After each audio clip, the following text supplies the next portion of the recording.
Tu perdras pas l'avantage fiscal du PEA si tu transfères ton PEA. Si tu le clôtures et que tu en ouvres un autre, là, tu perds l'avantage de tes 2 ans.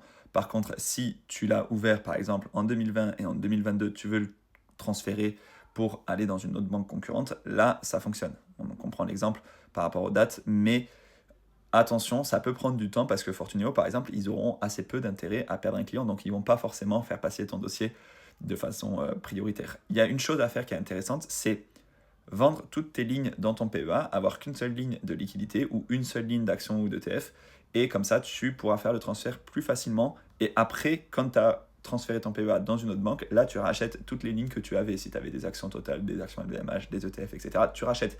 Mais en gros, le transfert, il se fera plus simple s'il y a de l'argent dans le PEA, plutôt que si cet argent, il est réparti sur plein d'actions ou d'ETF différents. Mais l'avantage, c'est que tu ne perds pas l'avantage fiscal de tes 2 années, c'est-à-dire qu'au bout de 5 ans, le PEA, tu payes moins d'impôts que sur le compte titre. Voilà, j'espère que j'ai répondu à ta question assez clairement.